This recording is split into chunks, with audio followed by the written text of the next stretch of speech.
ये कहानी है एक छोटे से लड़के की। उसका नाम रोहन था।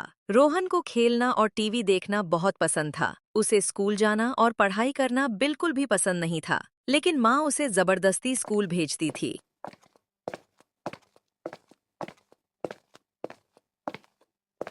रोहन बेटा, टीवी बंद करो। स्कूल का समय हो गया है। नहीं माँ, मुझे स्कूल नहीं जाना। मुझे टीवी देखना है। नहीं बेटा, स्कूल तो जाना पड़ेगा। अगर तुम स्कूल जाओगे तो मैं तुम्हें शाम के वक्त तुम्हारा मनपसंद गाजर का हलवा खिलाऊंगी। रोहन अपनी माँ का कहना मानकर स्कूल आ जाता है, लेकिन रोहन का मन पढ़ाई में नहीं लगता। वह क्लास में बस इसी सोच में डूबा रहता कि कब छुट्टी हो और कब मुझे फुटबॉल खेलने को मिले।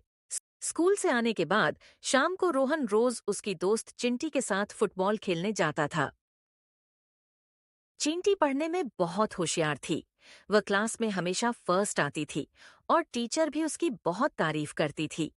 वहीं दूसरी तरफ रोहन के कम मार्क्स की वजह से उसे टीचर से हमेशा डांट पड़ती थी। वेरी गुड चिंटी, तुम क्लास टेस्ट में फर्स्ट आई हो। और रोहन, तुम्हारे पूरी क्लास में सबसे कम मार्क्स आए हैं। अगर ऐसे ही तुमने पढ़ाई नहीं करी तो तुम एग्जाम्स में फेल हो जाओगे और तुम्हें इसी क्लास में दोबारा पढ़ना पड़ेगा और तुम्हारे सारे दोस्त तुमसे आगे निकल जाएंगे। टीचर की बात सुनकर रोहन बहुत उदास हो जाता है। एक दिन जब चिंटी और रोहन फुटबॉल खेल रहे थे, तो रोहन चींटी से पूछता है, चिंटी, तुम्हारे एग्जाम्स में इतने अच्छे मार्क्स कैसे आते हैं?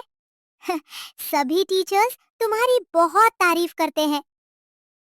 रोहन, मैं रोज अपना होमवर्क करती हूँ, जिससे मुझे सब कुछ आसानी से याद हो जाता है।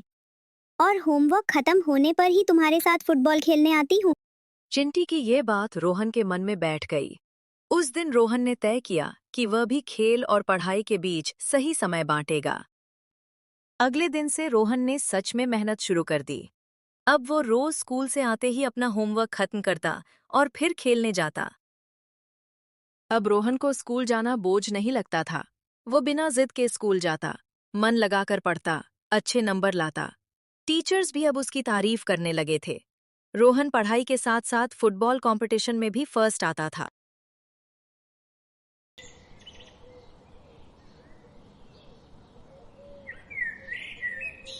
एक दिन जब रोहन स्कूल से घर जा रहा था, तो उसने देखा कि रामू काका शहर की ओर जा रहे हैं। रोहन उनके पास जाकर उनसे पूछता है, अरे रामू काका, आप कहाँ जा रहे हो? अरे रोहन बेटा, क्या बताऊं। कल रात से बुखार उतर ही नहीं रहा। अब शहर जाकर इलाज कराना पड़ेगा।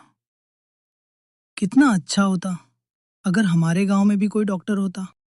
इतना कहकर रामू काका वहां से चले जाते हैं। लेकिन रोहन सोचता है, अगर हमारे गांव में भी कोई डॉक्टर होता तो सभी गांव वालों को इलाज करवाने शहर न जाना पड़ता।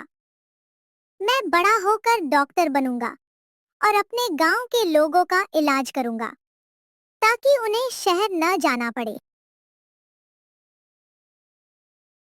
समय बीतता गया। रोहन पढ़ाई करने शहर चला गया और कुछ सालों बाद अपनी मेहनत के दम पर वो डॉक्टर बन गया और गांव आकर अपना एक हॉस्पिटल खोला और अपने गांव वालों की सेवा करने लगा।